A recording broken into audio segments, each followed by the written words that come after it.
അസ്സലാമു അലൈക്കും വറഹ്മത്തുള്ളാ. സഹോദരങ്ങളെ, നബി സല്ലല്ലാഹു അലൈഹി വസല്ലം തങ്ങളും സ്വഹാബത്തും യാത്ര പോയിക്കൊണ്ടിരിക്കുകയാണ്. അപ്പോൾ ഒരു സഹാബി കൂട്ടത്തിലുള്ള ഒരു ഒട്ടകത്തെ ശാപവാക്ക് പറഞ്ഞു. അപ്പോൾ നബി സല്ലല്ലാഹു അലൈഹി വസല്ലം തങ്ങൾ പറഞ്ഞു, ഇനി ആ ഒട്ടകത്തെ നമ്മളെ കൂടെ കൂട്ടരുത്.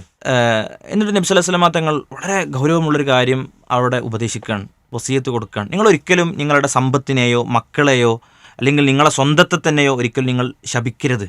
അള്ളാഹു സുബ്ഹാനഹു വ തആല നമ്മുടെ പ്രാർത്ഥനയ്ക്ക് ഉത്തരം നൽകുന്ന ചില പ്രത്യേക സമയങ്ങളുണ്ട്. ആ സമയവും ഇതും യോജിച്ചു വന്നാൽ ഒരുപക്ഷെ അതിന് ഉത്തരം കിട്ടുമെന്നാണ് ഇമാം മുസ്ലിം ഉദ്ധരിക്കുന്ന ഹദീസാണ്. ചിലപ്പോഴൊക്കെ നമ്മൾ ചെറിയ മക്കളോടൊക്കെ നമ്മൾക്ക് ഇഷ്ടമില്ലാത്ത ചില കാര്യങ്ങളൊക്കെ അവർ ചെയ്യുന്നത് കാണുമ്പോൾ ഒരിക്കലും നന്നാകൂല, ഒരിക്കലും കുണം പിടിക്കൂല, അല്ലെങ്കിൽ ഈ ജോലിയിലൊന്നും ഇനി കുണവും പിടിക്കൂല എന്നൊക്കെ പറഞ്ഞ്, അല്ലെങ്കിൽ ഞാനൊക്കെ എന്തെങ്ങനെ, ഞാനൊക്കെ അല്ലെങ്കിലും ഞാനൊന്നും നന്നാകൂല, ഇങ്ങനത്തെ ചില വാക്കുകളൊക്കെ ചിലപ്പോൾ നമ്മൾ പറഞ്ഞു പോകും. ഇത്തരം ശാപവാക്കുകളൊക്കെ ഒരുപക്ഷെ ഒരു പ്രാർത്ഥനയ്ക്ക് ഉത്തരം കിട്ടുന്ന സമയവും നമ്മുടെ വാക്കും യോജിച്ചു വന്നാൽ അത് ഗൗരവമാണ്. അതുകൊണ്ട് വളരെ സീരിയസ് ആയിട്ട് ഇത്തരം കാര്യങ്ങൾ നമ്മൾ സമീപിക്കണം. പ്രവാചകൻ നിരോധിച്ചതാണ്. അള്ളാഹു നമ്മളെ കാത്തുരക്ഷിക്കുമാറാവട്ടെ.